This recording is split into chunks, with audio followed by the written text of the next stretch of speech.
Hello, again, hello. Just called to say hello. Anyways, we're here for another video, another tour. We're here to do a tour of a new neighborhood. Today we're doing Jamaica, Queens. Yes, a lot of history here. Ooh, baby, there's a lot of history here. I'm gonna try to cover as much as I can in 25 minutes. First of all, before we start, Rob, how are you? Pretty good. Rob, how have you been? You've been traveling a lot. How's life? It's all right.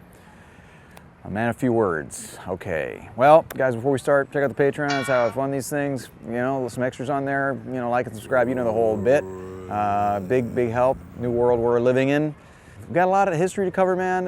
We're covering Jamaica, Queens, man. I don't even know where to begin other than let's get started. What do you think, Rob? Should we start moving? Let's do it. Let's do it.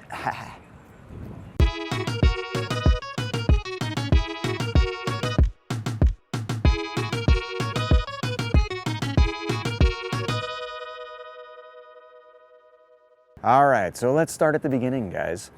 We're here, I guess, in Queens, but in Long Island, right? I mean, Queens and Brooklyn are part of Long Island, but it's important because we're at the base of what would be the moraine of Long Island. So 18,000 years ago, when the Wisconsin Glacier receded out into the Atlantic Ocean, it deposited lots of dirt and boulders and rocks and empty Doritos bags or whatever, and it created this ridge that creates kind of the backbone of Long Island, huh? That's one of the reasons why you always hear people yell out there from Strong Island. The other possible reason is the bars just let out and it's 3 in the morning, but that's what kind of lines the entire island known as Long Island. Jamaica Avenue is right nearby. We're going to talk about that a little later, but it was actually a path used by the Canarsie and the Rockaway Native Americans who used this area and passed through this area, and it was used for trading. And later it was used for farmers to bring their goods to trade amongst each other and that as well. In fact, George Washington actually commented on Jamaica Avenue in his notes. He said, "Jamaica is more sandy and appears to have less strength, but still good and productive." That's right, George Washington talked about Jamaica Avenue, to which Jamaica could only respond, "OMG, he's like totally obsessed with us." So the town of Jamaica was initially bought from some Native Americans for 2 guns, a coat, and some gunpowder. That's all it took to buy this whole area. Pretty wild. It was eventually incorporated in 1656 under Peter Stuyvesant, look at that, and it was named Rusdorp initially, which means a quiet little town. That's right, Rusdorp. So next time you're going to visit friends somewhere else outside of New York, you can say, "This is a nice little Rusdorp you guys have here." And they'll probably say, "This is Chicago, you asshole. Why do we even hang out with you?"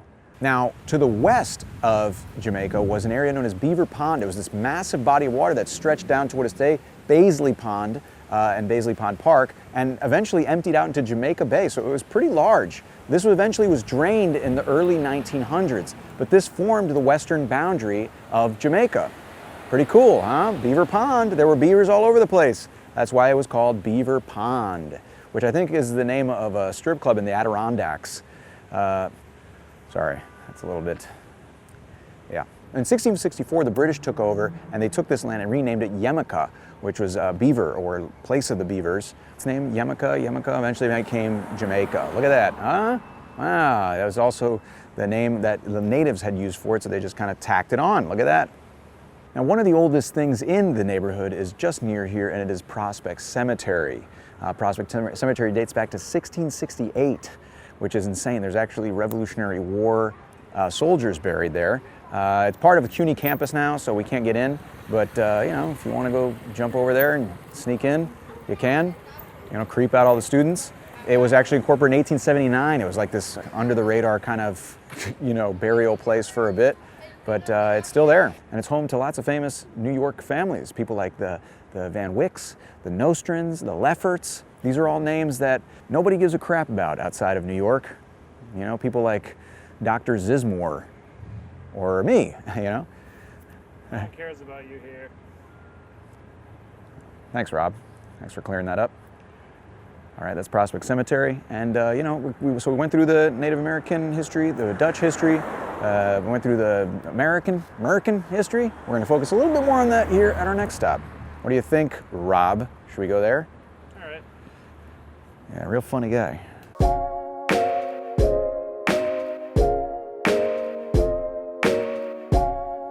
Okay, because it was a village early on, you had religion. I'm actually standing in front of First Presbyterian. That's actually kind of what it was.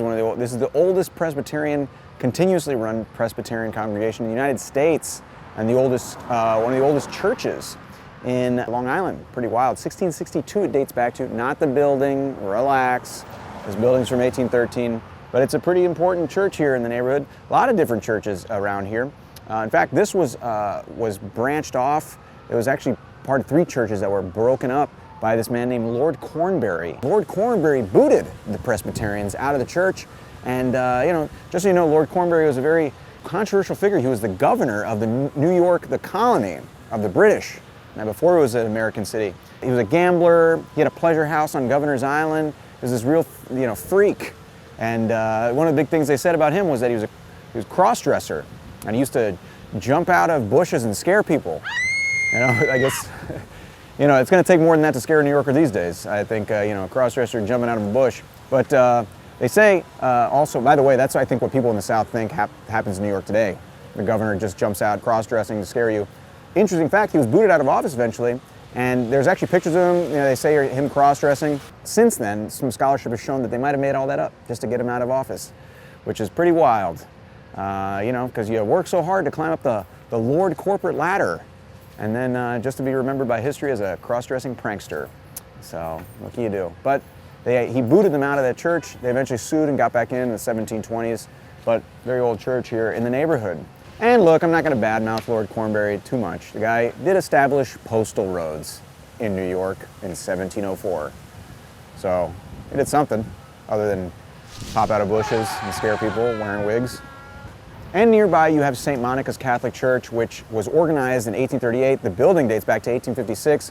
Very important church in the neighborhood. It's actually part of the CUNY system. It's part of the York College, which was established here in the neighborhood, which is part of the CUNY system, which is one of the largest university systems in the country, and the largest urban university system in the country. Pretty big deal here in New York, CUNY. And Mario Cuomo used to go to the church there. Former governor of New York. He's no Lord Cornbury, but who is? So that's right near here. And also a beautiful building. First Presbyterian. This is where Donald Trump was confirmed. How about that? Donald Trump was actually born here in Jamaica as well, in Jamaica Hospital. So, yeah.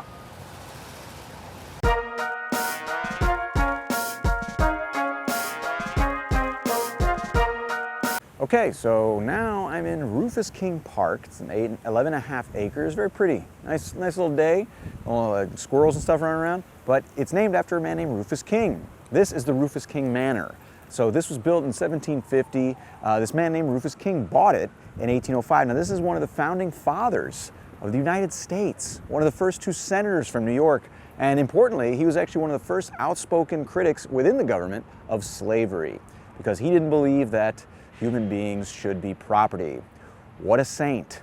But he owned this place and died in it in 1827. His family lived in it until it was bought from the family in 1897 by the village of Jamaica before it was incorporated into Greater New York in 1898. I've talked about that in a billion videos.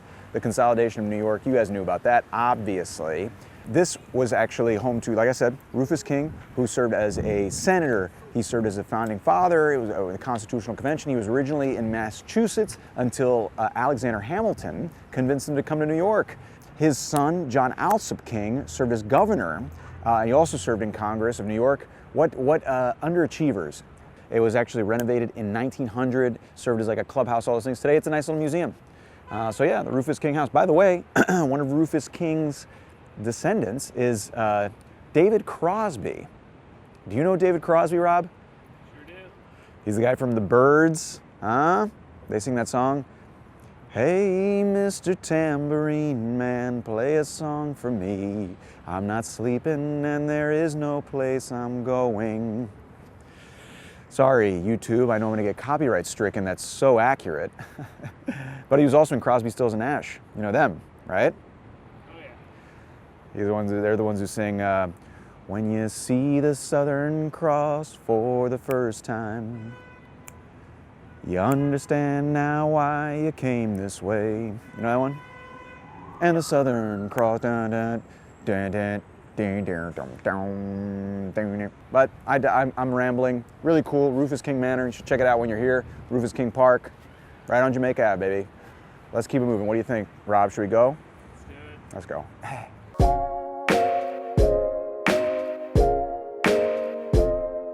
All right, so one of the things to keep in mind is that we're on Long Island, technically, right? So Queens and Brooklyn are both parts of Long Island. But back in the day, Long Island, when it was all farms, was a lot of slaves, a lot of slavery here. So just to give you an idea, here in Jamaica, from like the years 1656 to even the 1700s, there were more slaves than there were free people. Pretty depressing, so here's a picture of my cat, all right, relax. But this is an important thing to keep in mind now. I'm standing here, well, in front of the intersection of 170th here in Douglas. This is in the area that would have been known as the Green, or Douglaston. This was a black community of free black people who bought property. They had their own churches, their own businesses, their own homes. At one point it got to as high as 100 people, comparable to something like Seneca Village, which I've talked about in a video. Watch that one. Comparable to Weeksville in what is today Crown Heights, Bed-Stuy area, which I talked about in a video. Watch those. But this was very important, one of the few black communities. We're talking like the 1830s when it started. This man named William Rantus bought a lot of land here, about $120 worth of land. Can you imagine that, $120 getting you land in New York? But he bought it, and it ended up getting chopped up. That was a lot of land back then. So it was a very big deal to have this. This is very important because it's at a time when you needed property to vote. Now today, the neighborhood of Jamaica is over a half African American, so that's a significant portion. It has significant black history here as well. We're just around the corner from the famous VP Records, responsible for some of the biggest reggae names in history, pushing them and promoting them here in the United States, like Bob Marley, Sean Paul. And then we're just north of the area of Jamaica where people like Lena Horne, James Brown, Ella Fitzgerald, those are the type of people who live just to the south of us. Today, this is more like the industrial area just south here of the train, the Long Island Railroad, which we'll talk about. And it's important to keep in mind that New York, as progressive as it's known today, didn't completely abolish slavery until 1827. That's pretty late. That's even later than the British. Dear Lord, could you be any worse with slavery than the British? Yet it took us longer here. It has a checkered past, but it's important to remember it. Now, the records for this neighborhood and this area aren't great, but they've been able to piece it together using census data and things of that nature. But it would have been right around here, 170th to about 172nd here just south of the Long Island Railroad. Important thing to keep in mind. Anyways, Rob, what do you think of that? That's some interesting stuff, huh? Yeah, pretty cool. Yeah, you guys should watch the Seneca video, watch the Crown Heights video where I talk about Weeksville. What else are you gonna do? Watch videos of, jet ski fails? Huh? Watch them. All right, let's keep it moving.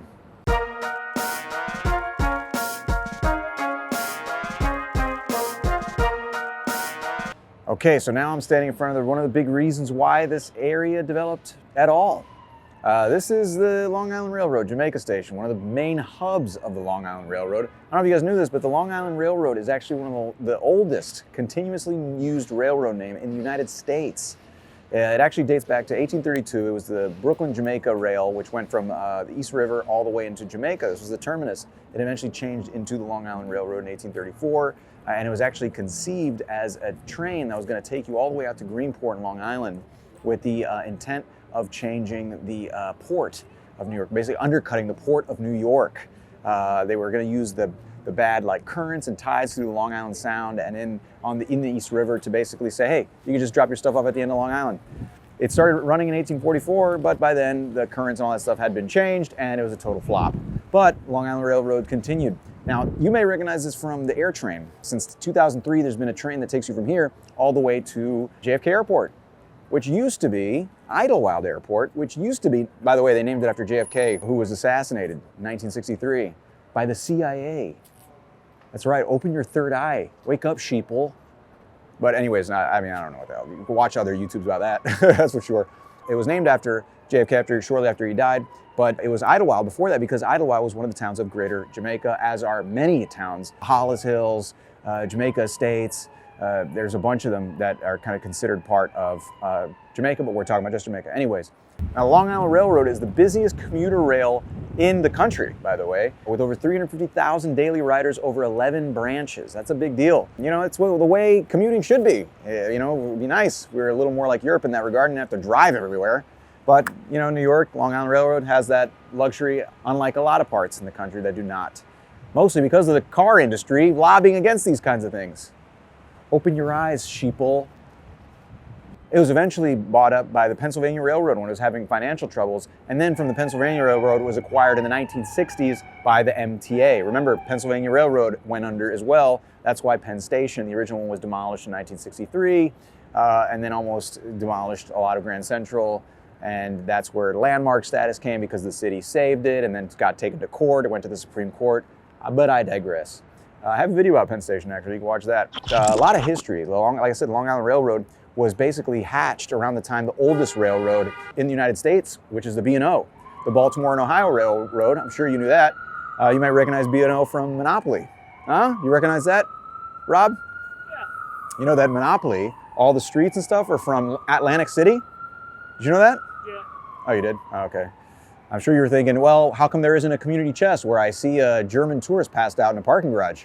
Well, I don't know. That's why I don't know. Back then, Atlantic City was a little different. But also the subways eventually came here in the 1900s. You had turnpikes developed. It was transportation that brought people all the way out here. You may be thinking this is so far away. How did it develop? We're going to talk about how it developed and Jamaica Avenue and all this stuff in a bit. But it developed because it was connected.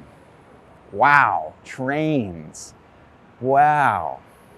So there's a lot of history with the Long Island Railroad. And you wouldn't know it if you were just riding the 2:30 a.m. train on a Saturday night after all the bars let out, and you're watching all these drunk idiots use slurs that you didn't even know existed, and smelling like, you know, fried chicken and sauce getting spilled everywhere as people fought about their girlfriends talking to other guys.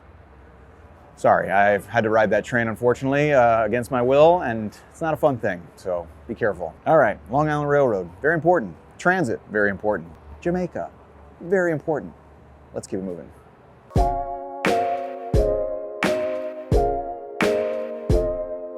Okay, so we were talking about how the Long Island Railroad came through. We were talking about eventually in the early 1900s, you had the subway make it all the way out here. This is what allowed this area to grow even more. So I'm on Jamaica Avenue right now. This is kind of like the main thoroughfare. I'm in front of the Jamaica Center of Arts and Learning. This used to be one of the old buildings, 1897, a very beautiful register of the titles and deeds building, right next to an old bank building here as well. It's a Chase today, I don't know, whatever, but this actually was turned in 1974 to the Jamaica Center of Arts and Learning by the Greater Jamaica Development Corporation, which wanted to change the neighborhood in the 1960s. Now in the 1960s, it kind of fell into disrepair, and you had groups like this come up to kind of transform the neighborhood. They've continued to kind of transform the neighborhood. You have a big rezoning here in 2008 that led to some of the big, huge apartment buildings that are right near the railroad that we'll see in a little bit. But some very famous people have passed through here. Dizzy Gillespie, huh? You guys know the jazz guy? You know, people played here. And right near here, you have Jamaica High School building. The high school dates back to 1854. Then it moved in 1897. Then they added the building, this massive, beautiful building in 1922. Unfortunately, Jamaica High School closed in 2014, but it was actually the largest high school in the country for a bit, which is wild. Today, it's like multiple high schools sharing the same building, which is kind of weird because it's got to make for, you know, it makes it difficult for you to lie to your friends about your girlfriend going to another school. They're like, we know you're lying, buddy. There's all these schools here. Also, perhaps make it weird for the rivalries, you know, when you're just like, dude, your school sucks. And they're like, well, I go to the same school as you, pretty much, same building. Oh, you're like, oh yeah, I forgot. And right here to the right, to my right, you have the Jamaica street clock. This is from 1900, still there. It's one of the few street clocks left in New York. They maintain it. You forget that clocks used to be a thing before people looked at their phones all day. Pretty soon it's going to be like implanted in a contact lens. It's going to be sewn into your face. But back then, you know, you had your clocks in the street. Pretty cool. That's how you advertised your business and stuff. There's a few left still in the city, but they maintain it very pretty right here on the corner as well. Very cool. Stay off your phones unless you're watching this. And so because you had this like industry and commerce passing in the turn of the 20th century, you had all kinds of developments here. One of them is kind of cool. This is interesting. You ever heard of King Cullen, Rob? The supermarket? All right, well, it's like a New York thing, and like there's a few of them. I think there's a few dozen left, but it's the first supermarket in the United States history, first supermarket chain. King Cullen. It was started by Michael Cullen here at a warehouse in Jamaica in 1930. Pretty neat. All right, well, I'm rambling. This is Jamaica. Pretty cool avenue, little thoroughfare here. and we're just gonna keep on moving here. It's pretty busy. Everyone's looking at me like I'm a freak. So God forbid someone tries to teach you a little history. All right, let's keep moving.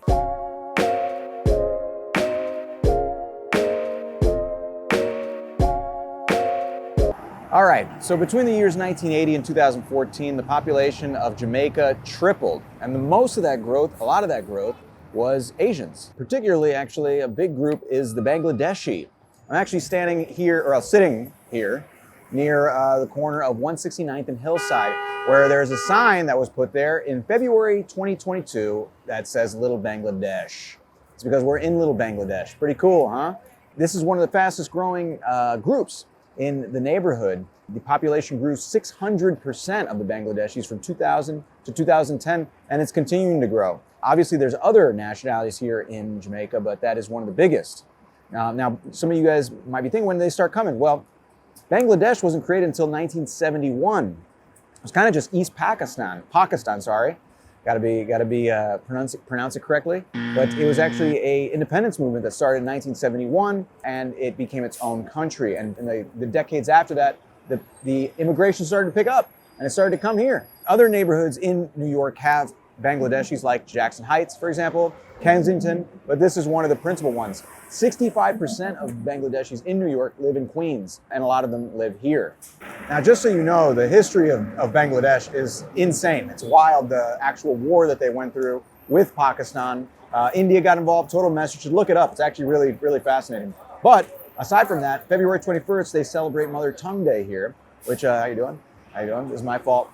But yeah, they celebrate Mother Tongue Day here to kind of commemorate a lot of those people who pushed back against the Pakistanis in the 1950s, culminated in the War of Independence. A lot of stuff going on. It's a busy area. Huh? You can't complain when people are walking in your shot, you know? Very interesting. You can see all the street signs and all the storefronts, all commemorating the Bengali presence here. So we got to keep moving.